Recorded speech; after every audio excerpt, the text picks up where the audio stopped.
Assalamualaikum warahmatullahi wabarakatuh. Baik anak-anak, kita kembali membahas tema 5 wirausaha. Tujuan pembelajaran pada hari ini, yang pertama, siswa dapat mencermati petunjuk dan isi teks formular berupa pendaftaran, kartu anggota, pengiriman uang melalui bank atau kantor pos, daftar riwayat hidup, dan sebagainya dengan benar. Tujuan pembelajaran yang kedua, siswa dapat mengisi teks formular sesuai petunjuk pengisiannya dengan benar. Apa itu formulir? Formulir adalah lembar atau surat yang harus diisi. Di dalam formulir terdapat beberapa data yang bersifat tetap. Nah, ini adalah contoh formulir. Formulir pendaftaran anggota PMI SD Erlangga. Nah, di dalamnya terdapat data-data yang bersifat tetap, artinya nama lengkap, itu pasti datanya tetap ya, tidak berubah-ubah. Nama panggilan, umur, kelas, alamat, hobi. Nah, ini merupakan data yang harus diisi dalam formulir. Nah, formulir sendiri terdiri dari 3 bagian. Yang pertama adalah bagian kepala, yang kedua adalah bagian tubuh, dan yang ketiga adalah bagian ekor. Nah, bagian kepala biasanya memuat judul formulir, lembaga, alamat lembaga, dan nomor telepon lembaga. Bagian kedua adalah bagian tubuh formulir. Bagian tubuh formulir biasanya berisi dengan nama lengkap. Nah, itu diisi dengan nama, kemudian tempat tanggal lahir, diisi dengan tanggal, bulan, dan tahun lahir. Kemudian jenis kelamin diisi dengan jenis kelaminnya, apakah itu laki-laki ataupun perempuan. Kemudian agama diisi dengan agama yang dianut.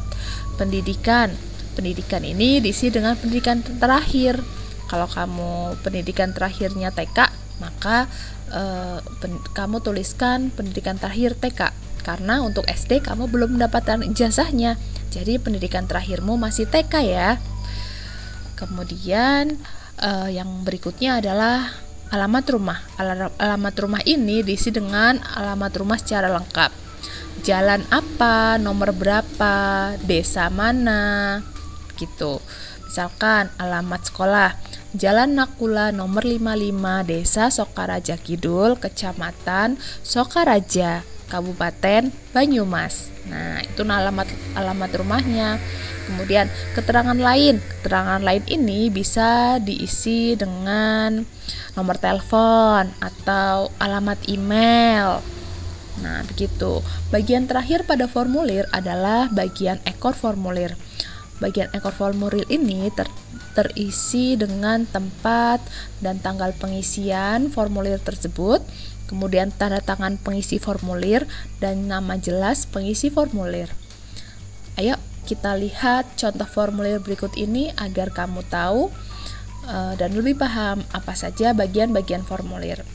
Nah, di sini adalah sebuah formulir kartu pendaftaran anggota perpustakaan Rumah Belajar Ananda. Nah, judul ini merupakan bagian kepala formulir. Kemudian yang di bawah ada keterangan yang bertanda tangan di bawah ini, nama, tempat tanggal lahir, nomor anggota, unit kerja atau sekolah, alamat rumah, agama, nomor telepon. Ini merupakan bagian tubuh. Sedangkan yang di bagian bawah, selanjutnya kami sanggup menaati segala peraturan dan tata tertib yang berlaku di perpustakaan. Yang mendaftar, di sini diisi Sokaraja, kemudian tanggal, bulan, dan tahun pengisian, kemudian kamu tanda tangan, diberi nama. Ini merupakan bagian ekor formulir. Nah, semoga dari sini anak-anak paham ya, apa saja bagian-bagian formulir, bagian kepala, bagian tubuh, dan bagian ekor. Gitu. Nah, bagaimana ya cara melengkapi formulir dengan data diri? Nah, formulir anak-anak harus diisi dengan data diri sesuai dengan keadaan sebenarnya. Data yang diperlukan dalam mengisi formulir berbeda-beda sesuai dengan kegunaan formulir yang diisi. Nah, jadi formulir ini harus kamu isi sesuai dengan data sebenarnya. Tidak boleh ngarang, tidak boleh salah. Nah, tujuan pengisian formulir itu sesuai dengan untuk memberikan informasi kepada pihak yang membutuhkan. Nah, apa saja ya macam-macam formulir? Tentunya macam-macam formulir ada banyak sekali. Tapi di sini kita mempelajari ada 6 jenis macam formulir. Yang pertama adalah formulir pendaftaran, yang kedua adalah kartu anggota, yang ketiga formulir pengiriman uang. Nah, formulir pengiriman uang ini bisa dilakukan melalui kantor pos maupun melalui bank. Kemudian formulir pengiriman barang, daftar riwayat hidup, dan yang terakhir adalah formulir surat izin usaha. Nah, kita lihat satu persatu ya contohnya. Yang pertama adalah formulir pendaftaran. Nah, berikut ini adalah contoh formulir pendaftaran anak-anak. Di sini ada formulir pendaftaran anggota PNI SD Erlangga. Nah, ini adalah contoh formulirnya ya. Diisi dengan nama lengkap, nama panggilan, umur, kelas, alamat, hobi. Nah, di sini ditandatangani nama kamu siapa. Yang kedua adalah contoh formulir kartu anggota perpustakaan Rumah Belajar Ananda. Ini adalah isian datanya, kemudian kamu tanda tangan. Nah, ini ya. Formulir yang berikutnya adalah formulir pengiriman uang. Berikut ini adalah contoh formulir pengiriman uang melalui kantor pos ya. Di sini ada logonya Pos Indonesia. Di sini kamu harus mengisikan nomor pelanggan atau nomor rekening. Di sini adalah bagian pengirim ya, data pengirim. Nah, kemudian data pemilik dana, dan ini adalah data penerima uang. Nah, jadi kalau kamu ingin mengirimkan uang, kemudian kamu ke kantor pos, kamu akan mengisi formulir ini terlebih dahulu. Diisi nomor rekening kamu, kemudian nama dan jenis kelamin, nama kamu, laki-laki atau perempuan, alamatnya mana, kemudian kode posnya, tempat tanggal lahir, pekerjaan, dan seterusnya ya ini anak-anak. Sampai di sini ada jumlah uangnya berapa yang akan dikirimkan ya. Nah, ini adalah formulir pengiriman uang melalui kantor pos. Berikutnya adalah formulir pengiriman uang melalui bank. Nah, ini Bu Guru beri contoh salah satu formulir ya. Banknya tidak harus ini tentunya. Setiap bank kalau kamu mau mengirimkan uang maka harus mengisi formulir terlebih dahulu. Nah, ini adalah salah satu contohnya nomor rekening customer. Berarti kamu harus menjadi nasabah dulu dalam bank tersebut. Kemudian nama pemilik rekening, nama kamu. Kemudian nama penyetor, namamu yang mengirimkan atau menyetorkan uang. Nah, ini sumber dananya berapa. Kemudian uangnya jumlahnya berapa dalam rupiah. Nah, kemudian kamu tanda tangan di bagian penyetor. Ini contoh formulir pengiriman uang melalui bank. Selanjutnya adalah formulir pengiriman barang.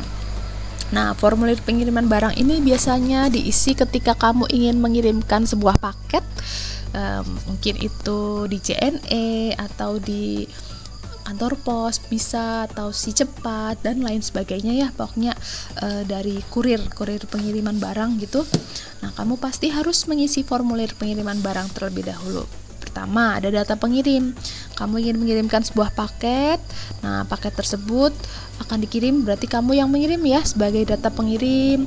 Namamu apa, namamu siapa, nomor telepon, alamat. Kemudian data pengiriman barang, akan dikirim kemana paket tersebut, kota tujuannya mana, jenis barangnya apa, beratnya berapa. Kemudian yang berikutnya adalah data penerima. Untuk siapa paket tersebut? Maka di situ sebutkan namanya, nomor telepon, dan alamat penerima paket tersebut atau barang tersebut. Begitu. Yang terakhir adalah jenis formulir surat izin usaha. Nah, ini biasanya digunakan pengusaha ya, wirausaha untuk mendirikan tempat usaha. Nah, ini biasanya mengisi formulir seperti ini, yang dikirimkan kepada kantor pelayanan perizinan terpadu satu pintu. Nah, ini ini formulirnya dikirimkan. Nah, kalau formulir ini harus menyertakan materai di sini ya. Materai baru tanda tangan. Nah, ini contoh formulir surat izin usaha. Berikutnya masih ada satu ya, yaitu daftar riwayat hidup atau curriculum vitae. Nah, data riwayat hidup ini berisikan tentang data pribadimu. Nah, data pribadi di sini ada nama, kemudian alamat, kode pos, nomor telepon. Ada yang tahu kode pos Sokaraja berapa? Nah, kalau kode pos Sokaraja itu 53181 ya. Kemudian nomor telepon diisi dengan nomor teleponmu, jenis kelamin, perempuan atau laki-laki, tempat dan tanggal lahir diisikan, kemudian warga negara Indonesia, agamanya sesuai dengan agama yang dianut. Kemudian bidang yang diminati, kamu hobi di bagian apa, olahraga atau mungkin desain atau menggambar. Nah, itu bidang yang diminati apa. Kemudian riwayat pendidikan. Nah, misalkan riwayat pendidikan ini diisikan dengan pendidikan terakhirmu. Karena kamu pendidikan terakhir atau ijazah yang sudah kamu pegang adalah TK, maka pendidikan terakhirmu adalah TK di sini ya. Kemudian ekstrakurikuler atau kursus. Kamu mengikuti ekstrakurikuler apa di sekolah? Dituliskan pramuka, misalkan tari gitu. Kemudian kecakapan, kamu bisa apa, memiliki kemampuan apa, misalkan memiliki kemampuan bulu tangkis dengan baik, nah atau voli gitu. Kesimpulannya, nah kamu bisa memberikan penjelasan singkat, deskripsi tentang dirimu sendiri. Kemudian di sini tinggal diakhiri dengan tanda tangan bagian penutupnya ya, atau bagian ekor formulir. Nah, daftar riwayat hidup itu apa sih Bu Guru? Daftar riwayat hidup adalah tulisan yang berisi informasi diri, meliputi identitas diri, serta kegiatan yang telah dilakukan. Daftar riwayat hidup ini harus didasarkan fakta dan disajikan dengan sangat rinci. Nah, ini contohnya ya, ada Dedi Irawan, berumur 12 tahun, lahir di Jakarta 17 Agustus 2006, WNI atau warga negara Indonesia, alamatnya. Kemudian ini adalah pendidikan ya, dari TK. Nah, ini bisa dituliskan nih, TK-nya dari tahun berapa, masuk tahun berapa, lulus tahun berapa, SD-nya tahun berapa masuk sampai dengan sekarang. Kemudian prestasi, juara 1, juara. Nah, ini prestasinya ya, kemudian kegiatannya apa saja. Nah, ini adalah contoh formulir yang sudah diisikan oleh Dedi Irawan. Kemudian berikutnya, hal-hal yang harus ditulis dalam daftar riwayat hidup apa saja sih? Yang pertama tentu ada identitas diri. Yang kedua adalah riwayat pendidikan. Yang ketiga adalah pengalaman berorganisasi atau kepanitiaan. Yang keempat adalah prestasi. Dan yang kelima adalah keterampilan atau kemahiran. Nah, sudah. Berikut ya anak-anak, tadi kita sudah pelajari tentang formulir ya. Berikutnya nanti anak-anak silahkan mengerjakan tugas sesuai dengan instruksi yang akan Bu Guru berikan melalui grup WhatsApp. Sekian, wassalamualaikum warahmatullahi wabarakatuh.